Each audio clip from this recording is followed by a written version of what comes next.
Your kitchen floor should be one of the most hard-wearing and yet lovable surfaces in your house. If you don't like it, you're gonna dislike your kitchen. And if you're contemplating a bigger kitchen remodel, you want to lock this in and lay it down before and underneath nearly every other choice. So, match the existing hardwood, luxury vinyl tile. Ew, no.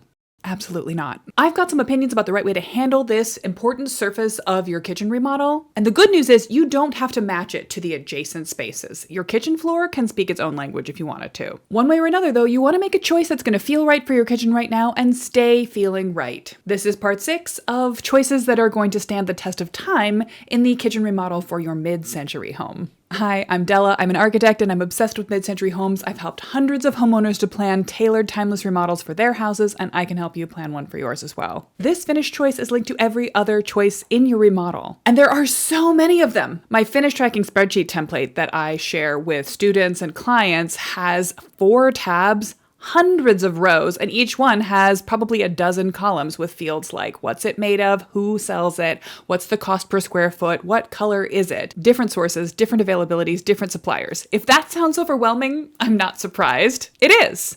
But the good news is you don't actually have to pick it that way with the entire internet at your fingertips, and you shouldn't. There's an easier way. To pick finishes that play well together, that feel authentic without being stodgy, that are available locally and in the right time frame, you don't start with the entire internet at your fingertips. You start from your taste and your home. I can walk you through the entire process of my Simple Style Guide system in this mini course, or if you want to start for free, check out this podcast series. All of the links are going to be in the description below this video. That said, there are some right choices and some wrong choices for mid-century appropriate kitchen floor updates. So let's get into your options.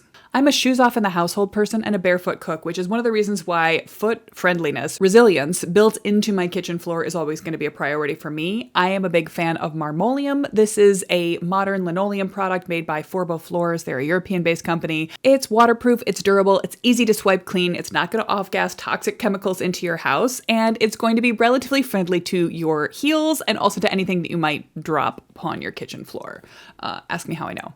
I like their marled finish option. I think it's a little more interesting than simple solids, and I particularly like to play mix and match with a color scheme and do a pop color in a few squares scattered across the floor in a more neutral field color that doesn't show schmutz. It might end up looking a little bit like this. Super cute. A couple of those features I just mentioned, foot-friendly, resilient, easy on your dropped objects, are part of a key decision fork when you decide about your kitchen floors.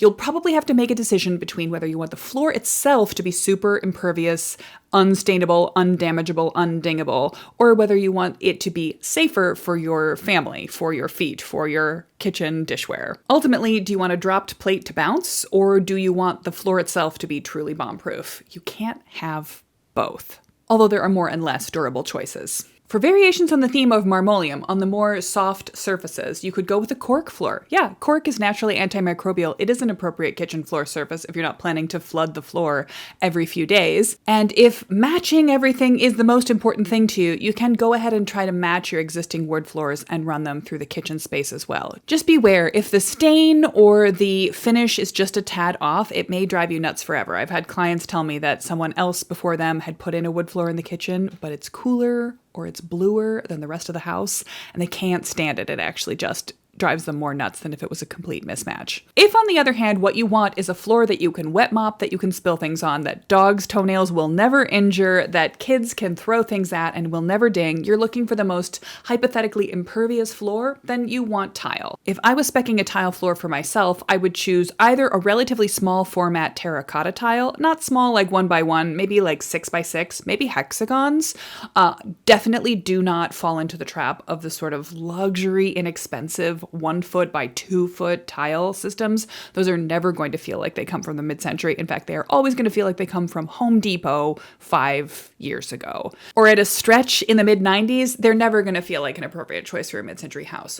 One other fun tile alternative, though, is terrazzo. If you don't live in Florida or California, your house is not built right on a concrete slab, you probably can't pour a terrazzo floor across your main floor kitchen with a basement underneath, but you can use terrazzo tile. Large format is okay in this case, but make sure that they are square and set them up with the smallest possible grout lines.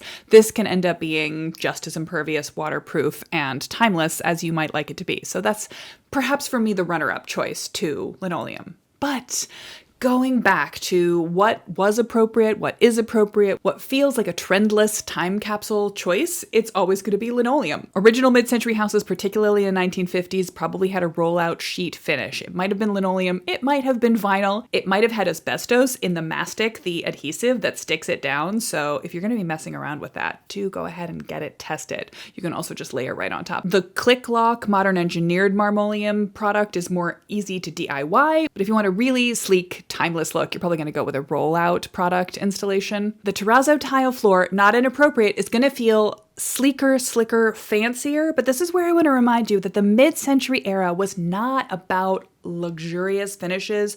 It was not about high-end aspirations. It was about livability, playfulness, easy to clean, easy to work with finishes. If you look at the advertising literature of the time, they're talking about labor saving, they're talking about fun, they're talking about keep up with the Joneses. Yeah, sure, they're selling you things, but they're not trying to sell you marble and gold. They're trying to sell you gold flecks in your laminate countertops because it's fun and it feels sparkly, not because it feels like there's gold embedded in your counters.